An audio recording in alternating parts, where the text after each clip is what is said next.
Student हम non functional requirements उसको study कर रहे हैं। नॉन फंक्शनल रिक्वायरमेंट में फर्स्टली जो है वो परफॉर्मेंस का नॉन फंक्शनल एट्रीब्यूट है। हम परफॉर्मेंस को डिफाइन करेंगे, what does mean of performance, और इसके एग्जांपल के साथ अंडरस्टैंड करेंगे। तो performance is the degree to which a software system और component meets its objective for timelines. आपके पास कोई भी एक सिस्टम है, सॉफ्टवेयर सिस्टम है, वो जो भी एक ऑर्गेनाइजेशन बिजनेस या फिर एक बिजनेस प्रोस्पेक्टिव के अकॉर्डिंग उसके जो ऑब्जेक्टिव डिफाइन किए गए हैं, तो उस ऑब्जेक्टिव को अगर वो फुलफिल कर रहे हैं, ठीक है, या टाइमलाइन जो डिसाइड किए उससे वो बीट कर रहे हैं, तो फिर इसका मतलब है कि आपका जो सॉफ्टवेयर सिस्टम या इंफ्रास्ट्रक्चर जो है उसकी परफॉर्मेंस जो है वो बेहतर है। इसके लिए आपको जो है वो आपको हार्डवेयर, आपका सॉफ्टवेयर, आपका जो इस नेटवर्क है और जितनी भी जो अदर सर्विसेज हैं, उसकी उसको जो है वो इस तरह से मैनेज करना है कि जितने भी जो हमने डिफ़ाइन किया है, अपने ऑब्जेक्टिव डिफ़ाइन किए हैं सॉफ्टवेयर सिस्टम के, ठीक है, तो विद इन टाइमलाइन जो है वो उनको मीट कर रहे हैं। तो हम कहेंगे कि विद इन टाइमलाइन अगर वो मीट कर रहे हैं तो आपकी परफॉर्मेंस जो है वो गुड है। तो इसकी एग्जांपल एक तो वो आप वेबसाइट की एग्जांपल भी ले सकते हैं, ठीक है, और अदर एग्जांपल जो है वो अगर हम देखें,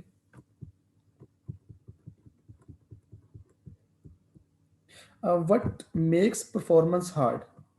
अब ये देखें कि एक जो फंक्शन, एक जो आपका जो आपने जो ऑब्जेक्टिव है वो पॉसिबल ही नहीं है, ठीक है, या उसमें बहुत ज़्यादा टाइम डिले है और आप जो है उसको जो है वो कंसर्न कर रहे हैं, तो इसे हम मान लेंगे आपकी परफॉर्मेंस जो है वो हार्ड है।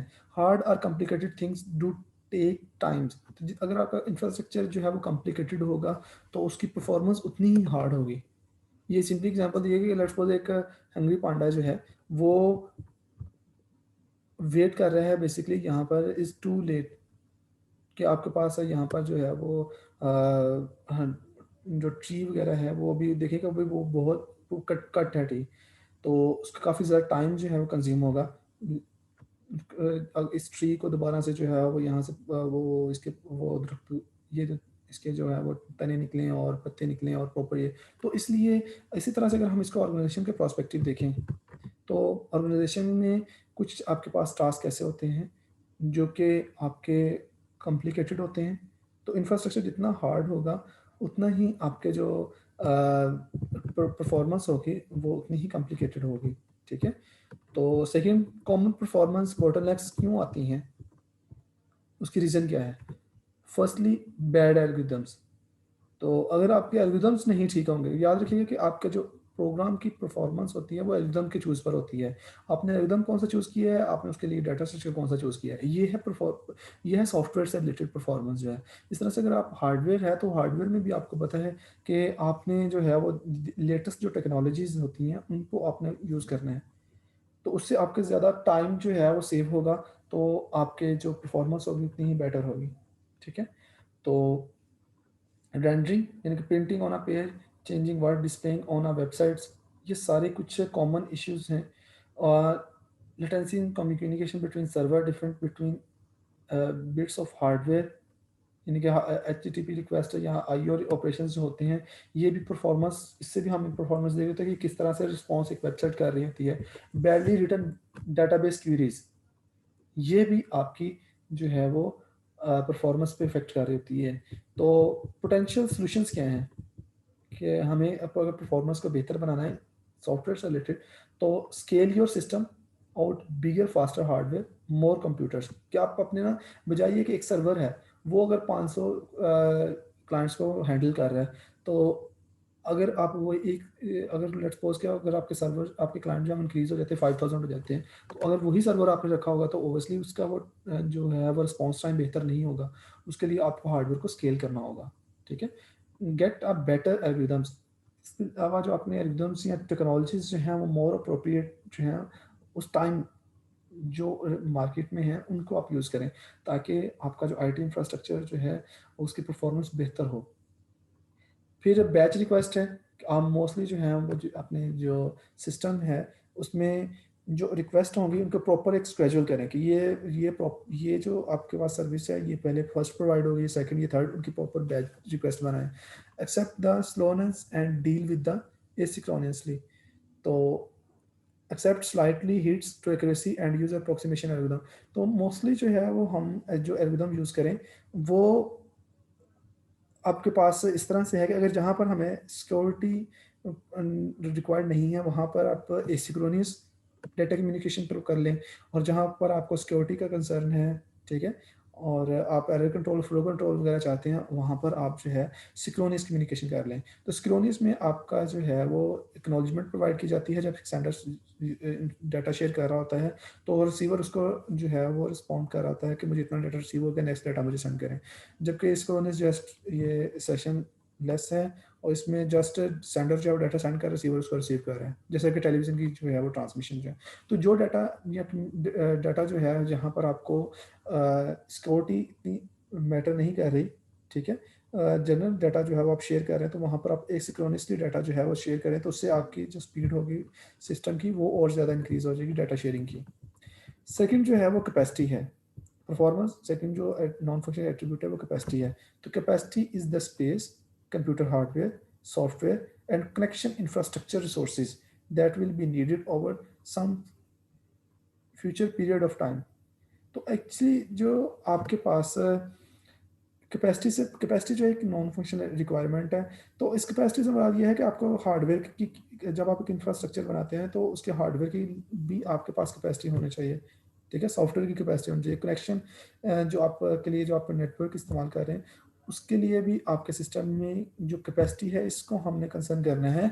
तो कैपेसिटी डील कर रही होगी आपसे या इंटरेक्ट कर रही होगी विद द यूजर्स, जो एंड यूजर्स हैं। तो एंड यूजर के अकॉर्डिंगली हम जो है अपने जो इंफ्रास्ट्रक्चर है के रिसोर्सेज हैं उसकी कैपेसिटी को मेंटेन कर रहे होंगे।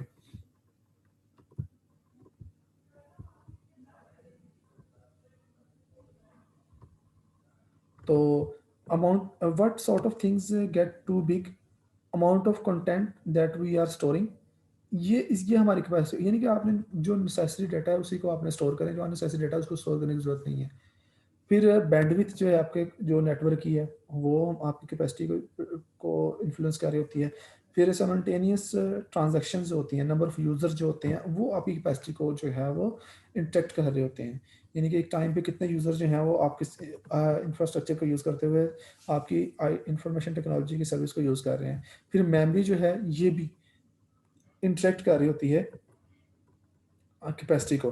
तो अगर बेसिकली जो है वो हमें ये देखना पड़ता है कि अगर हमारे जो यूज़र्स जो हैं वो किस टाइप का डाटा जो है वो यूज़ कर रहे हैं, और उसके अकॉर्डिंगली हमें जो अपने सर्वर्स जो हैं उन उसके लिए मेमोरी जो होगी वो मैनेज करनी होगी। तो व्हाट टू डू, हमें कैपेसिटी को जो है मैनेज करने के लिए क्या करना चाहिए? तो where possible plans up front to be sure, हमें प्लान्स जो हैं वो करने हैं कि नेक्स्ट हमें सॉफ्टवेयर क्या रिक्वायर्ड होगा, हमें हार्डवेयर जो है वो क्या रिक्वायर्ड होंगे, ठीक है, depending on what the under the scaling out more efficient algorithm जो है वो हमने यूज़ करना है जो लेस मेमोरी यूज़ कर रहे हों, इससे हमारी कैपेसिटी जो है वो इम्प्रूव हो जाएगी, इन कैपेसिटी जो है वो फैक्टर करेगी। फिर बिगर पीसीज ऑफ हार्डवेयर, कि हमें हार्डवेयर जो है वो उनको जो है वो लेटर जो हमारी टेक्नोलॉजी वाले हार्डवेयर हैं उनको आप यूज़ करें, ताकि उससे जो है आपका जो इंफ्रास्ट्रक्चर जो है वो बेहतर तौर पर रिस्पॉन्ड कर रहा हो। फिर डिप्लॉयबिलिटी है, ये भी एक नॉन फंक्शनल रिक्वायरमेंट होती है। Deployment is about getting your application out into the big wide world. आपने डिप्लॉयबिलिटी से मुराद ये है कि आपने लेट्स सपोज एक सॉफ्टवेयर बनाया है जो कि आपने अपने एक कॉलेज के लिए बनाया है, तो आप उसको जो है वो डिफरेंट जो कॉलेजेस हैं, ठीक है, उसको उसमें भी उसको डिप्लॉय कर सकते हैं। यानी कि वर्ल्ड वाइड जो है आप किसी भी कॉलेज का मैनेजमेंट सिस्टम आपने एक बनाया, तो वो जस्ट आपने ये नहीं कि एक स्पेसिफिक जो है वो कॉलेज के लिए बनाया हो, बल्कि जो है वो उसमें ये इतनी फ्लेक्सिबिलिटी मौजूद हो कि अगर आप कहीं और भी उस उसी टाइप के बिजनेस के लिए उसको इम्प्लीमेंट करना चाहें उस सॉफ्टवेयर को, तो वहाँ पर फिक्स हो सके। इसे हम डिप्लॉयबिलिटी का नाम देते हैं।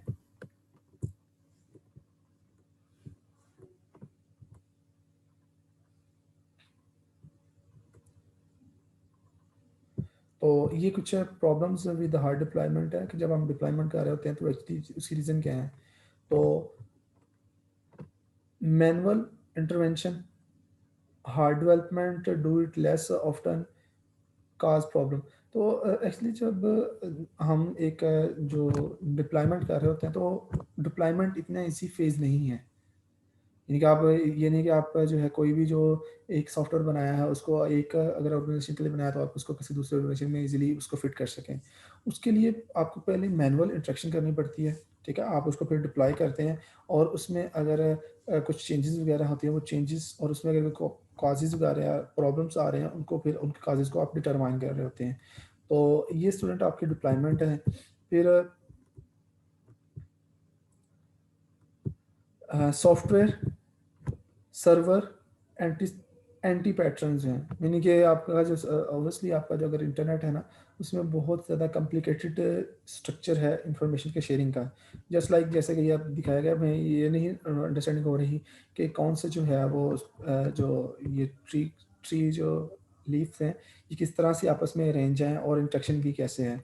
तो आपने जो है वो सॉल्यूशन क्या है? कैसे आप जो है वो कोई भी जो आपका हार्ड डिप्लॉयमेंट है उसको आपने अप्लाई करना है। तो if something hard, do it early and do it often. जब आप एक सॉफ्टवेयर है, ठीक है, या आप एक ऑर्गेनाइजेशन के अंदर जो है वो आप डिप्लॉय कर रहे हैं एक सॉफ्टवेयर को, तो आपका आपने करना है कि जो ईजी और शॉर्ट मॉड्यूल्स हैं पहले आप उनको डिप्लॉय करें, उनकी वर्किंग को चेक करें, वो फिट आ गए हैं तो फिर उससे जो कम्प्लेक्स मॉड्यूल्स हैं उनको आप इम्प्लीमेंट करें। तो automate as much as possible. तो हमने जो है वो एक्चुअली जो है मोस्टली ऐसे जो है वो मॉड्यूल्स यूज़ करने हैं जो कि ऑटोमेटेड वहाँ पर मैनेजमेंट कर रहे हों। वहाँ पर किसी पर्सनल जो पर्सन है और या पर्सन जो है वो जो कोई भी जो पर्सन है उसको उसकी ड्यूटी ना वहाँ पर लगाई जाए, बल्कि जो है वो ऑटोमेटेड सिस्टम हमारा हो जो खुद से जो है वो काफ़ी चीज़ें जो है मैनेज कर रहा हो। फिर नेक्स्ट स्केलेबिलिटी है। Scalability simply is about doing what you do in a bigger way. कि आप जो है किस अगर आप एक सिस्टम है जो आपने स्मॉल ऑर्गेनाइजेशन के लिए बनाया है, अगर आप उसी को अपने बिज़नेस को इंक्रीज़ करना चाहते हैं, ऑर्गेनाइजेशन को इंक्रीज़ करना चाहते हैं, तो आपका इंफ्रास्ट्रक्चर जो है वो उसमें इतनी कैपेबिलिटी हो कि वो आप उसको स्केल कर सकें। यानी कि वो फिक्स ना हो, वो फ्लेक्सिबल होना चाहिए।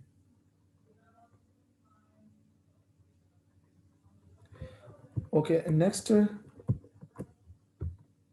स्केलेबिलिटी वर्चुअल स्केलेबिलिटी है कि if I give you a bigger server, you can do more stuff with it. This is the easier form of scalability. Often your application will do this automatically. It is limited and very expensive. यानी कि एक virtual scalability होती है। Virtual scalability से मुराद ये है कि आप ना हार्डवेयर जो है उसको आप इंक्रीज कर लें अपने इंफ्रास्ट्रक्चर के अंदर। तो उस ऑब्वियसली आप जैसे हार्डवेयर को इंक्रीज करेंगे तो उससे जो है जो एप्लीकेशन है ऑटोमेटिकली जो है वो यूजर्स को जो है वो आपने अगर उसको स्केल अप किया है तो आप वर्चुअल स्केल किया है तो अब फैसिलिटेट एप्लीकेशन बेहतर तौर पर फैसिलिटेट करना शुरू कर देगी। यानी कि अगर यूजर्स इंक्रीज हो जाएंगे तो लेकिन ये लिमिटेड है और वेरी एक्सपेंसिव है। तो हॉरिजॉन्टल जो स्केलेबिलिटी है वो क्या है कि it's if I give you more computer then you can use them. Often you do not get this for free, so have to rework your system to be horizontal scalable. एक तो ये system है कि हम जो है वो अपने सर्वर्स को इंक्रीज कर लें, ठीक है, क्लाइंट सर्वर आर्किटेक्चर में। तो एक ये अप्रोच है कि आप कंप्यूटर्स जो हैं वर्किंग कंप्यूटर्स हैं उनको आप इंक्रीज कर लें। तो दोनों एक जो वर्किंग कंप्यूटर्स जो हैं इसको इंक्रीज करते हैं ये हॉरिजॉन्टल स्केलेबिलिटी कहलाएगी। लेकिन अगर आप सर्वर्स को इंक्रीज करें तो वो आपकी जो है वो वर्टिकल जो है वो स्केलेबिलिटी कहलाएगी, ठीक है। How to measure scalability. तो स्केलेबिलिटी जो मेजर की जाती है वो की जाती है थ्रूपुट और हार्डवेयर की। आप हार्डवेयर को जैसे इंक्रीज करते हो उससे क्या थ्रूपुट हमें मिल रही है, ठीक है, यानी कि आपका जो है वो वर्किंग जो है वो परफॉर्मेंस कैसी है। तो इस इन दोनों थ्रूपुट और हार्डवेयर के दरम्यान में जो ग्राफ होता है ये बेसिकली शो कर रहा होता है आपकी स्केलेबिलिटी को। तो what makes scalability hard? Getting too big lessons and expensive. ये आपके हार्ड स्केलेबिलिटी को यानी कि अगर आपके पास जो हार्डवेयर डिवाइसेज हैं वो काफ़ी एक्सपेंसिव हैं तो ऑब्वियसली ये फिर ये फैक्टर जो अफेक्ट कर रहा होगा आपके ऑर्गेनाइजेशंस के जो हार्डवेयर उसको इंक्रीज करने की उसकी स्केलेबिलिटी में, ठीक है। तो फिर कंकरेंट प्रोग्रामिंग इज़ हार्ड। तो इसके अलावा जो कंकरेंस कंकरेंट प्रोग्रामिंग आप कर रहे होते हैं, मीन के आप जो है प्रॉब्लम को सॉल्व करने के लिए एक से ज़्यादा जो है वो सेम एल्गोरिथम्स को यूज़ करते हुए प्रोग्रामिंग कर रहे होते हैं। तो उससे आप ये चेक कर रहे होते हैं कि हमारा जो सिस्टम है वो स्केलेबल होगा। बेहतर स्केलेबिलिटी प्रोवाइड करने के लिए हमें जो है वो कंकरेंट प्रोग्रामिंग, ये भी एक फैक्टर होता है। फिर large amount of state makes distributing process hard. फिर बोटलनेक ऑफ्टन डेटाबेस की बोटलनेक्स जो हैं ये भी स्केलेबिलिटी इफेक्ट करती हैं। यानी कि आपने डेटाबेस में आपने लिमिटेशन कही कि मैंने जो है इतने टेबल्स जो है फिक्स टेबल बनाए हुए हैं, और उनके अंदर जो आप डाटा सेव कर रहे हैं उनकी भी फिक्स जो है वो एक लिमिटेशन अप्लाई की हुई है। तो फिर उसकी वजह से भी आपका जो स्केलेबिलिटी है ये इफेक्ट हो रही होती है।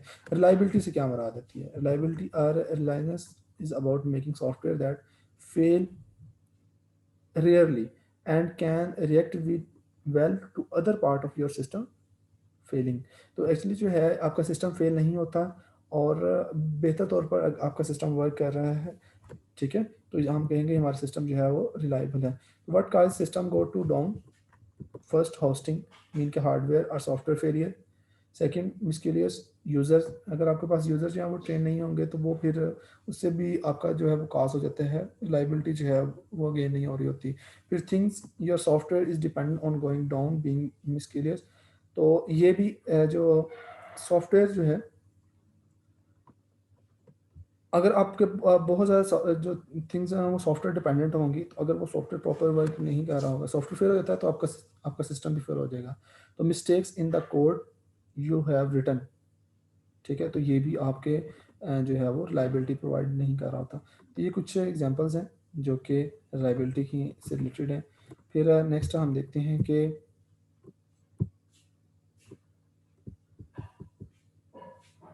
ये एक जो है केस स्टडी बताई गई है कि आपके पास याद रहे कि नेटफ्लिक्स शोज मॉन्की की मैंने एक एग्जांपल शो की है कि have no single point of failure in your application, always build some redundancy into your system. तो हम जो है वो एक सिस्टम जो है उसकी अगर वो फेल हो जाता है तो आपने एक से ज़्यादा उसके पॉसिबल जो है उसके सोल्यूशन जो हैं वो प्रपोज करके रखते हैं, ठीक है? तो पोस्टल्स लॉ ये क्या है? Be conservative in what you do, be liberal in what you accept from others, deal with unexpected behaviour from depending in a sensible manner. तो यानी कि याद रखिए कि जब आप एक सॉफ्टवेयर डेवलप करते हैं तो या फिर आप कोई भी इंफ्रास्ट्रक्चर बनाते हैं तो उसमें लाजमी तौर पर रिस्क होता है कि उसमें जो है वो उसके फेलियर का फेलियर हार्डवेयर भी हो सकता है, सॉफ्टवेयर भी फेलियर हो सकता है, नेटवर्क्स पे फेलियर हो सकता है, इलेक्ट्रिसिटी जो है वो अफेक्ट कर सकती है। तो प्लीज़ ये आप ना इनिशिएट ना करें।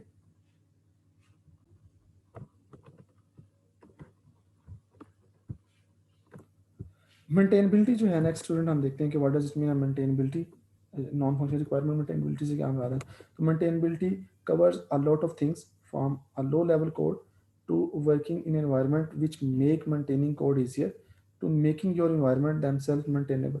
तो एक्चुअली ये तो जस्ट कोड से रिलेटेड जो है वो उसने इसको डिफाइन किया है। तो मेंटेनेबिलिटी से मुराद ये है कि जब आप एक सिस्टम डेवलप कर रहे हैं, ठीक है, तो उसके हार्डवेयर सॉफ्टवेयर और उसके जितने भी जो आप रिसोर्सेज यूज़ कर रहे हैं तो उनको फिर आपने जो है जस्ट रन टाइम पे डिप्लॉय नहीं करना, बल्कि उनकी जो है विद रनिंग सिस्टम आपने उनको मेंटेन भी करना होता है। तो अगर उसमें फॉल्ट आ जाता है, अब यहाँ वो फेल हो जाते हैं तो आपने उसको रिकवर करना होता है।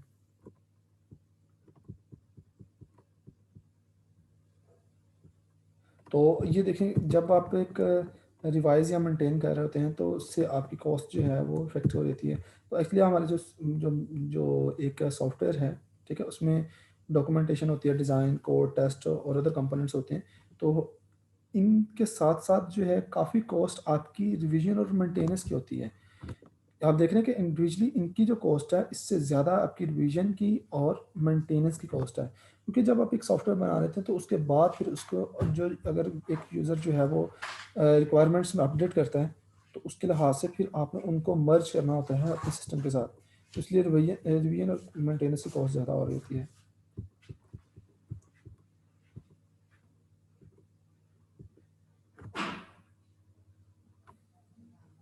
तो एक सॉफ्टवेयर के अनमेंटेनेबल होने की रीज़न क्या है कि code is hard to understand, architecture जो है वो उसका टाइटली कपल्ड है, कम्प्लेक्स आर्किटेक्चर, वो उसे मेंटेन करना हमारे लिए मुश्किल होगा।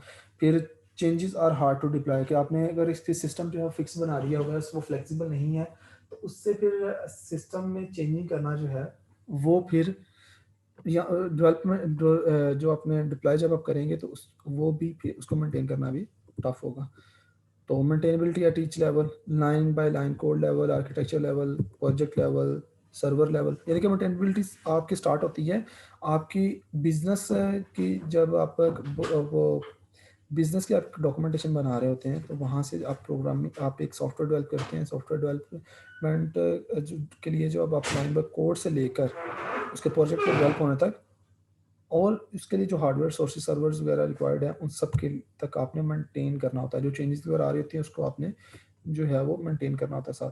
तो स्टूडेंट ये कुछ मेजर जो है वो नॉन फंक्शनल रिक्वायरमेंट्स थी जिसको आपने देखा कि अगर आपने इनको किस तरह से मैनेज करना होता है नॉन फंक्शनल रिक्वायरमेंट्स को और नॉन फंक्शनल एट्रीब्यूट्स को।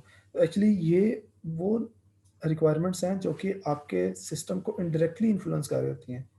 डायरेक्टली जो है वो आपके फंक्शनल रिक्वायरमेंट इन्फ्लुएंस करती हैं, तो इनडायरेक्टली जो है ये उसकी परफॉर्मेंस को आपकी नॉन फंक्शनल रिक्वायरमेंट और नॉन फंक्शनल एट्रीब्यूट्स जो हैं वो इन्फ्लुएंस कर रहे होते हैं। तो ये बाकी सारी नॉन फंक्शनल रिक्वायरमेंट्स को जो है वो आपकी अवेलेबिलिटी, सिक्योरिटी और जो परफॉर्मेंस है वो जो कवर कर लेती हैं। तो अगर आप उनको जो है बेहतर तौर पर मेंटेन कर लें तो फिर ये भी आपकी इंश्योर हो रही होती हैं। इसलिए हम जो इंफ्रास्ट्रक्चर, आईटी इंफ्रास्ट्रक्चर के बिल्डिंग ब्लॉक्स हैं उनमें हम उन 3 सिक्योरिटी, परफॉर्मेंस सिक्योरिटी, परफॉर्मेंस और अवेलेबिलिटी इनको कंसर्न कर रहे होंगे। मेजर यही जो 3 हैं, ठीक है? हर एक जो बिल्डिंग ब्लॉक है इसमें इनको इंश्योर करवा रहे होंगे, इनको स्टडी कर रहे होंगे और हम टूल्स और टेक्निक्स देखेंगे, मेथड सीखेंगे कि हम किस तरह से इसको जो है वो इंश्योर करवाते हैं और इसको किस तरह से मेंटेन किया जाता है। तो स्टूडेंट आज हमने बेसिकली इंफ्रास्ट्रक्चर के नॉन फंक्शनल एट्रीब्यूट और नॉन फंक्शनल रिक्वायरमेंट्स को इन डिटेल जो है वो स्टडी किया है। अब नेक्स्ट हम इंफ्रास्ट्रक्चर के जो बिल्डिंग ब्लॉक्स हैं उनको वन बाय वन स्टडी करेंगे इन 3 नॉन फंक्शनल एट्रीब्यूट के अकॉर्डिंगली। ओके स्टूडेंट, अगर कोई क्वेश्चन है यू कैन आस्क मी, तो फिर हम इसको सर अभी करवाने लगे? नहीं, वो कमिंग क्लास में हम करेंगे। Okay sir, thank you. Okay student, take care, अल्लाह हाफिज। किसका ये जो हार्ड डेवलपमेंट का है? जी जी सर। हार्ड डेवलपमेंट से मुराद बेसिकली क्या है कि आपने ना अगर से हमारा सिस्टम जो है वो कम्प्लेक्स हो जाता है, अगर हमारा सिस्टम कम्प्लेक्स हो जाता है तो सिस्टम के जो रिक्वायरमेंट्स होती हैं उसकी, अगर मैं कहता हूँ कि आपने ना एक जो है, लेट्स सपोज कि आपने एक क्लास मैनेजमेंट सिस्टम बनाना है, उसकी जो डेवलपमेंट है कंपैरेटिवली अगर मैं कहता हूँ कि एक कॉलेज मैनेजमेंट सिस्टम बनाना है, उसको और ज़्यादा कम्प्लेक्स करते हैं, हम कहते हैं कि यूनिवर्सिटी लेवल मैनेजमेंट सिस्टम बनाना है। तो जैसे जैसे आप जो सिस्टम की स्पेसिफिकेशन इंक्रीज करते जाते हैं उसकी फंक्शनल और नॉन फंक्शनल रिक्वायरमेंट वैसे ही वैसे इंक्रीज हो जाती हैं और कम्प्लेक्स आपका सिस्टम हो जाता है। तो जितना सिस्टम आपको कम्प्लेक्स होगा उस लिहाज से उसकी जो डेवलपमेंट होती है वो उतनी हार्ड होती है। क्लियर है? अब समझ लेगी इसकी डेवलपमेंट हार्ड से यस क्या सर, मतलब। Thank you sir. Okay, welcome. Okay student, take care, अल्लाह हाफिज। टेक केयर, अल्लाह हाफिज।